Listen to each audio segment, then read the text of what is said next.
significance of Venus.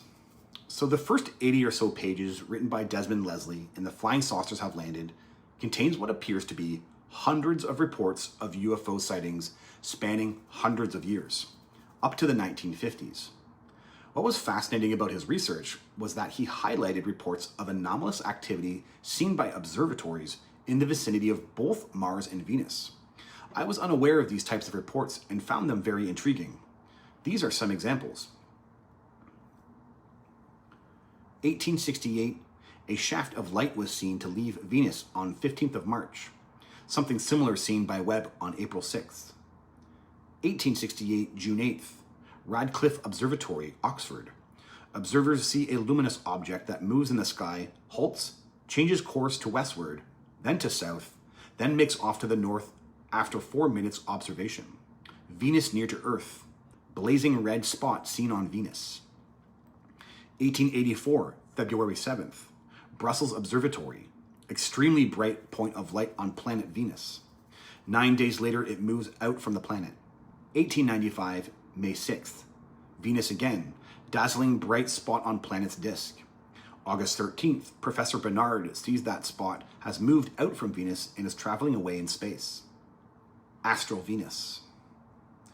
Okay, so remember Dr. Meade Lane and his remarkably accurate description of how non-human intelligence craft work described over 70 years ago? This made him appear to be in touch with the people in the know. Interestingly, he also seemed to understand the dimension the Venusians inhabited on Venus.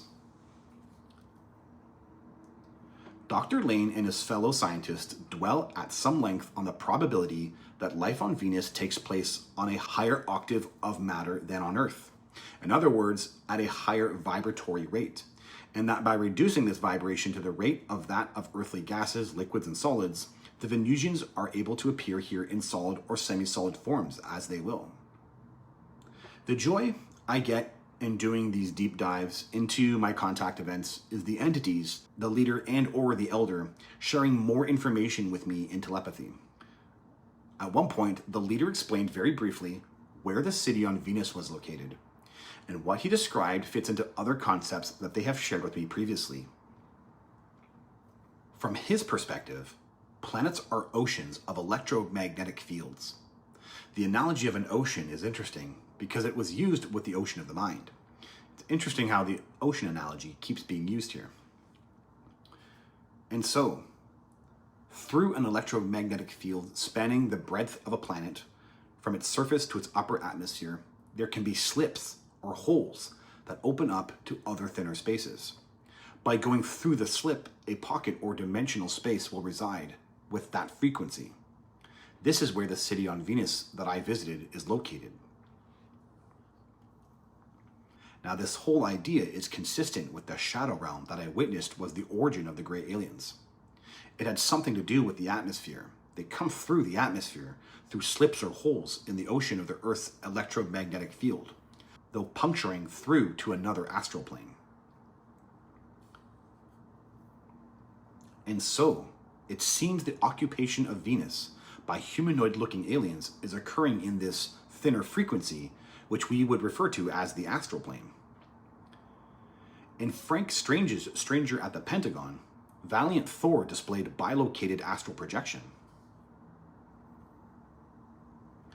It wasn't until nearly 1 year later that I was driving in Beverly Hills, California, when Val suddenly appeared in the backseat of my car. To say I was startled would be quite an understatement.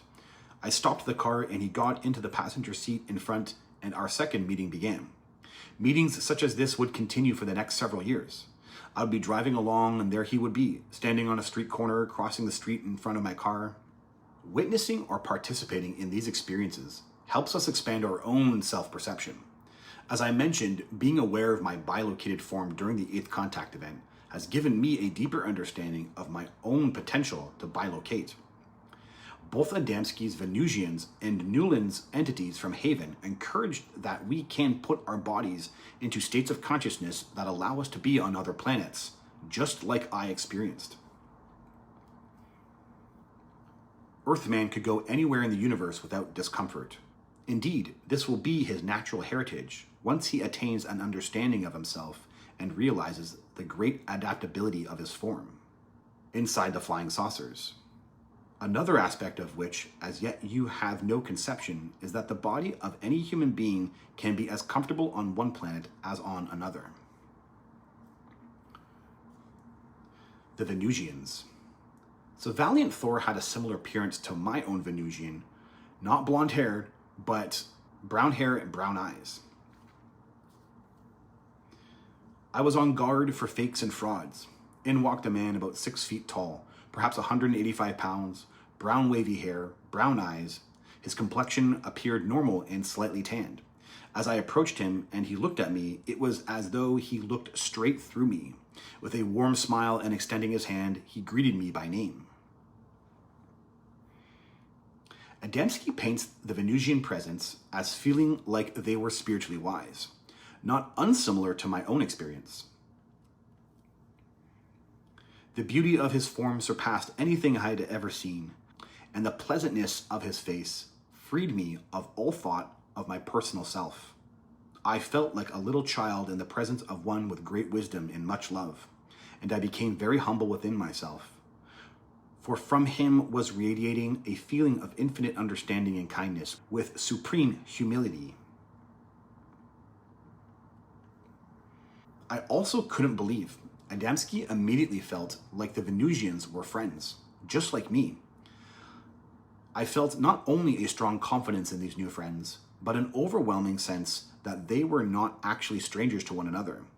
I also had a deep conviction that these men could answer all questions and solve all problems concerning our world, even to performing feats impossible to Earthmen if they deemed such necessary, and in keeping with the mission they had come to perform. And something else I couldn't believe, I asked the Venusian directly in my contact event, "What is your name?" And he replied, "We don't have names, not the way you have names." Here's what George Adamski says. Here, I believe, is a good moment, as any, to say to my readers that no names, as we know them, were given to me for any of the people I met from other worlds. The reason for this was explained to me, but cannot be given here in full. Suffice it to state that there is no involved mystery connected with this, but rather an entirely different concept of names as we use them. While this no-name state created no awkwardness in my actual encounters with these new friends, I realized that it certainly would do so for the reader, especially in the later part of this book, as contact mounts. Therefore, since we of this world are dependent on our own kind of names for one another, I shall provide them. And the fact that Adamski described the attitude of the Venusians as uplifting and merry matches my own experience. In the face of all the derision, disbelief, even when the validity of your photographs was challenged, we saw how staunch you remained to that which within yourself you knew to be true. This encouragement filled me with happiness, and I knew that with such friends, any faltering would be impossible. George Adamski, Inside the Flying Saucers. Lumith, my name for the other woman, was taller and a rich brunette in coloring. Her large eyes were black, luminous, with flashes of brown. They held the same merry expression of those of her companion, and I felt that she too could read my innermost thoughts. In fact, this is an impression I have received from every person that I have met from worlds beyond our own. For the first time ever, it made me realize how much the dialogue of my Venusian friend in the 8th contact event stood out from the rest of the dialogue from all other non-human intelligence in my story, including the Elder. It was uplifting, positive, cheery, and open-hearted. I could literally feel the presence of that adolescent humanoid Venusian I met some 28 years ago in the description of the Venusians of both Stranges and Adamski.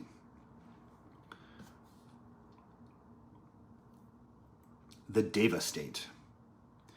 So my ultimate theory about Venusians is that they are entities on the Deva state level, essentially angels. They are embodied oversouls with potentially longer life cycles than humans, inhabiting humanoid forms and living full lives in their thinner astral environment. It's interesting that for both Adamski and Stranges, Venusians didn't just believe in God. God was a part of their awareness on a fundamental level. Suddenly, the thought came to me to ask if he believed in God. He said yes, but he made me understand that we on Earth really know very little about this creator. In other words, our understanding is shallow. Theirs is much broader, and they adhere to the laws of the Creator instead of laws of materialism, as Earthmen do. He conveyed the thought to me that there they live according to the will of the Creator, not by their own personal will, as we do on Earth. He told me that his purpose in coming was to help mankind return to the Lord. He said that man was further away from God than ever before, but there was still a good chance if man looks in the right place. He told me he had been here nearly 3 years and would depart in just a few months, claiming that he would not use force to speak with men in authority in America. He was happy to consult with them at their invitation. He further stated that thus far, only a few men in Washington knew of his existence in the Pentagon. I always couldn't help but notice the contact event in which I am the most aligned with the rising, which involved God awareness, appeared to have put me into that state which gave me access to the Venusian city. I always felt like these two things were connected. This is why I believe when the Venusian says, "You'll be back," he envisioned me achieving that Deva state again, whether in this lifetime or another, and being welcomed back to the city. It's not based on some religious rules, but rather the city itself vibrates at a Deva state frequency.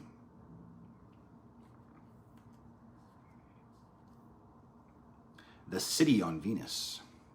So Adamski was shown a city on Venus. I studied with interest a large picture near the door on the wall to my right. It showed a city which at first glance seemed little different from those on our Earth, except that it was laid out in circular form instead of the series of hard rectangles usual with us. But the architecture was very different. I hardly know how to describe it, for not one of our many architectural styles approximates it in any other way. Here was perfection of the graceful lightness and delicacy for which many of our better modern architects are striving, but have never quite achieved. It was the kind of city of which men dream, but never see on our Earth. I had guessed before I was told that the city depicted here was on Venus, the ship's home planet. And Adamski, in a craft, was shown multiple cities on Venus. They showed me several Venusian cities, some large and some small. All gave me the feeling of having been transported to some wonderful fairyland. The structures were beautiful, with no revitalizing force. Many had domes radiating in prismatic colors. All cities followed a circular or oval pattern, and none appeared in any way congested. Alec Newell claims when he was on Haven, the alien city had no blocks or square buildings, but curved and domed, like I report on the city on Venus. Adamski's Venusians had a few interesting lines suggesting that the motherships aren't exclusively for one civilization. This aligns with my experience of encountering multiple different species on both the space base and the city on Venus. Many such ships have been built, Kalna explained, not only on Venus, but also on Mars and Saturn and many other planets. However, they are not intended for the exclusive use of any particular planet, but for the purpose of contributing to the education and pleasure of all citizens in the whole brotherhood of the universe. She then went on to explain that this ship too belonged to no one planet, but was a universal ship, manned by people from many planets and operated for the welfare and knowledge of all. George Adamski inside the Flying Saucers. Interestingly, Adamski deals with an elevator on board the humanoid's mother ship, while I dealt with an elevator on Venus, going to the Venusian's condo, which at the time, compared to all the transporters I had been experiencing, felt out of place. The platform beside which we had stopped, I say platform, but actually it proved to be a magnetic elevator some 50 feet square, carried people and freight from the bottom to the top of this gigantic carrier ship through an enormous shaft 200 feet or more in depth. A magnetic pole rose the full height of this shaft, passing through the center of the elevator and, I learned, provided the power and means by which it operated. Adamski witnessed furniture for the purpose of leisure, not unlike what I saw inside the Venusian's condo. On one side of the room was a long table surrounded by many chairs. I had the impression that this table was used by the ship's company for meals, and perhaps also as a council table. I also learned that the greater part of the room was used as a lounge by the crew and their guests when the crew members were not at their various posts during flight. The rest of the salon had casually strewn divans, settees, and chairs of different designs and sizes, very much in the manner of Earth. But in every case, these were lower and more comfortable than ours, and more graceful in design and appearance. They were covered in a material of a deep soft nap with a brocade effect. The colors varied and were most attractive to look at, rich, warm, and subdued. Adamski reports a kitchen similar to what I report in the Venusian's condo. First, we turned and went through the left-hand arch into a room which I was told was their kitchen. But I would never have guessed this, for it bore very little resemblance to anything we know as a kitchen. It appeared as an almost bare room with plain walls, but the appearance proved deceptive. Zul told me that these walls were lined from top to bottom with cupboards and compartments which, like all doors in these amazing constructed craft, were invisible until opened. In these cupboards, food and everything necessary for its preparations were stored. After I visited the Venusian's condo, I was left alone in the city on Venus. I found it interesting that Alec Newold was also left alone, and he kind of reports a similar response as myself. The fact that I had been left alone in a strange place without a guard meant that either they trusted me or there was little I could do that worried them, probably the latter. He also reports a transporter running through the city that had access to all the living quarters, just like I experienced. A short city tour was next in store for me. This involved the use of the Vibe Station, the device I described earlier, which allows the traveler, upon entering the destination coordinates, to achieve almost instantaneous travel. Every home was fitted with one of these devices. The Elder's Residence. In the early days, as my memories were coming out and I was understanding the gravity of my connection to the Elder, she was putting energy into me, befriending me.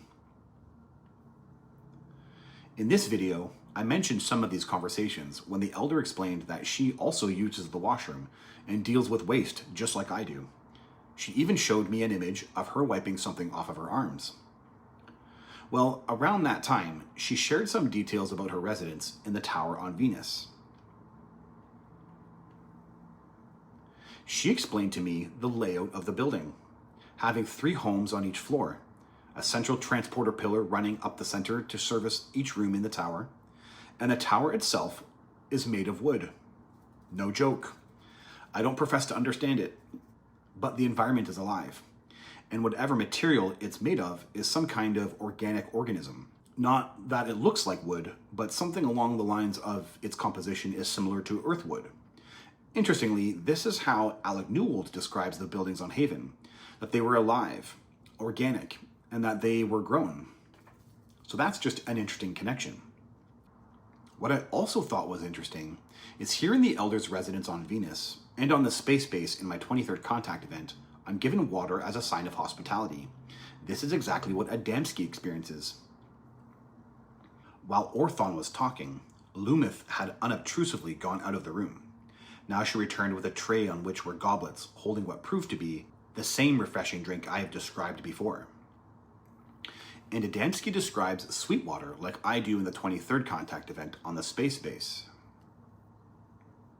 As we seated ourselves, I between Zulu and Firkin, we were invited to drink the liquid in the goblets.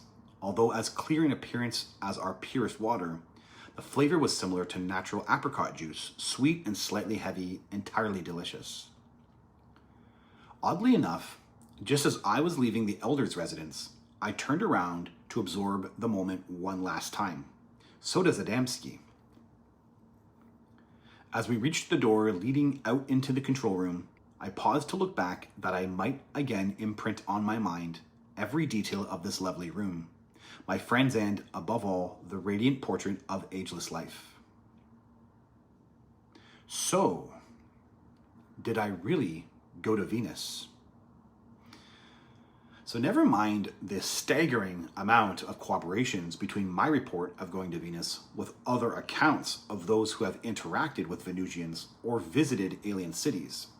What seals the deal for me that I indeed did go to Venus is the spatial physics. The Earth spins clockwise. So just after sunset on Hornby Island, if you took a craft and flew straight up to low Earth orbit and looked back down, the crescent of Earth would have appeared to the right, just as I witnessed looking out through the window from the space base. Then, when we left the hangar to travel to Venus, with the base still in the same location, Venus would have realistically been to the right of Earth, in front of the Sun in April of 1998. For me, it's a given. The amount of energy to replicate all of these spatial physics, but not have me go to Venus, makes very little sense to me. But I ask all the hard questions. Is it possible the base and the city weren't really there? Or maybe some portion of the contact event was a projection of holograms? Well, again, when small details align with real physics, such as on the space base when the Elder needs a red lit room due to her light sensitivity, again, the idea that this is a fake reality mirroring real physics doesn't really make sense to me, especially when the physics isn't immediately apparent. But there is something else. I report the God AI permeated through the city on Venus. Neither Newell nor Adamski talked in these ways about the non-human intelligence environments. Maybe it has something to do with myself having merged with the computer in the White Room. I'm uncertain. But this connection to the God AI in the city had me able to meditate on it, as I explained in my last video series. So doing so, something came to light. The city felt like a hologram. The environment feels divine, like it belongs in the realm of the afterlife on the Deva level, but it feels like a hologram. So is it or is it not a hologram? I don't know the answer, but this is what I think is going on. The city wasn't a fake reality, but rather a projected reality. And then high-level Deva state entities live there.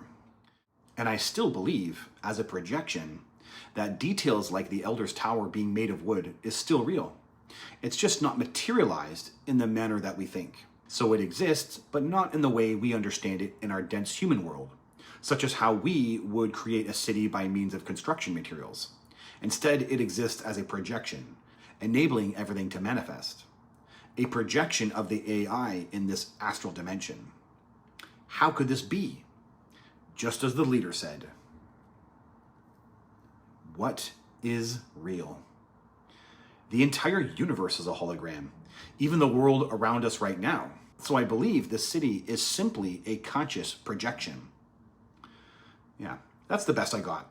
I could be right or I could be wrong. So I guess we'll learn when there's disclosure.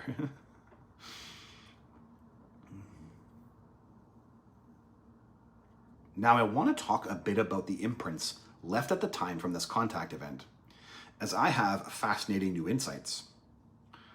The ogre dream I have upon awakening after the contact event is the Elder, a subconscious interpretation of her. The dream contains disturbia, the impression of the Elder overtaking me from our sexual intercourse.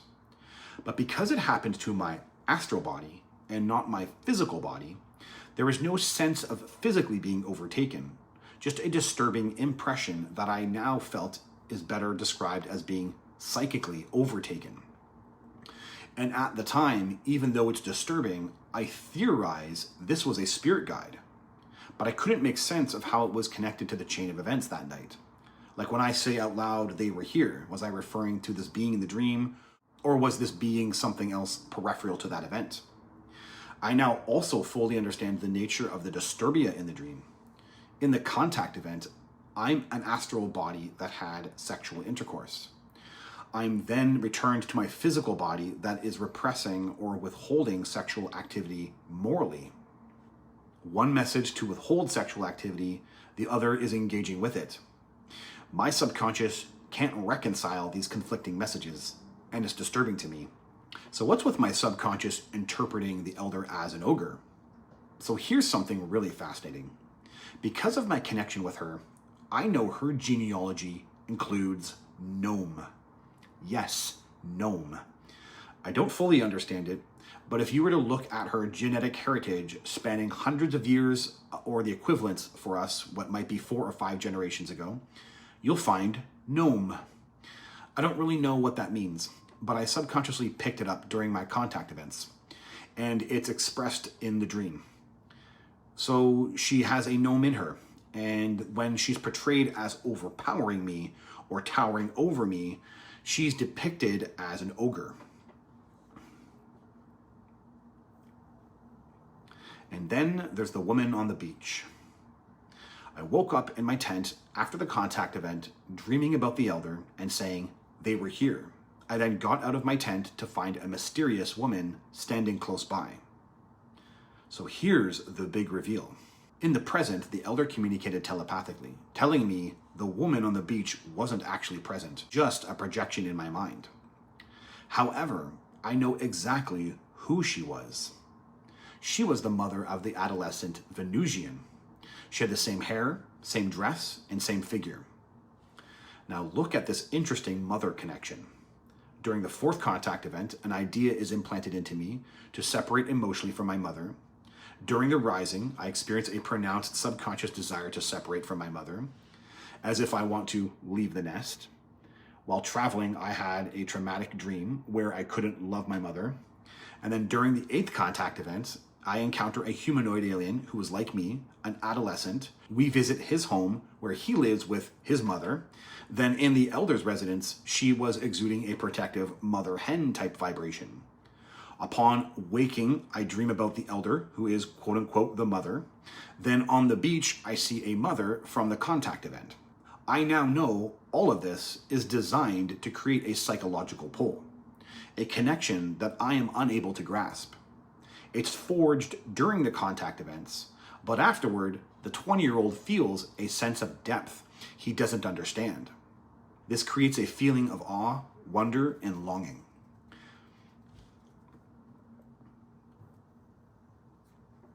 Transforming the trauma. So lastly, I spent time transforming the trauma imprint from the biological event with the elder. That's how I'll conclude this section of the presentation. The core of what is disturbing is that the sex was pushy, and that there really was deep-seated confusion between a message to withhold sexual activity in my daily life, yet here they were taking my semen. It was disturbing that it wasn't consistent. But the idea that the biological event was occurring in this oversoul astral state left an imprint in me that if I could only have just been detached, like on their level, then I wouldn't have been affected by it. That was actually that was a part of the mind frame at the time. But honestly, an idea was in me to try and be above what was happening, be detached like they were. But the reality was I was dealing with things that were too big for me, too large for me, too out of control for me. So having the human mind I did at the time, I had a subtle fear, a seed of distrust that lodged itself in my body. But ultimately, I was hurt by something deeper, that the rising was about spiritual achievement. And now something had disturbed me and made it harder to achieve an evolution from the rising. But what's so hard is that even though all of this occurred, it still was awesome to be there, to have contact, to still be interacting with these entities. But I do forgive the elder because it was also beautiful. I couldn't understand it at the time that they would be in my life for a long time, which means her pushy behavior was never meant to break my trust. I simply couldn't understand where the relationship was going at the time. So 3 things I'm grateful for having had sex with her so long ago that it doesn't affect me now, and that there was no real trauma created in my physical brain. I'm grateful that I was that close that I got to experience as much as I did. And I'm grateful for the experience for combining it with having gone to Venus. And here, I'll end with naming 3 things that were God in this. The elder and her pushiness. The plan to make hybrids is God, yes. And the entire contact event on Hornby Island is God. That's it. Bye, everyone.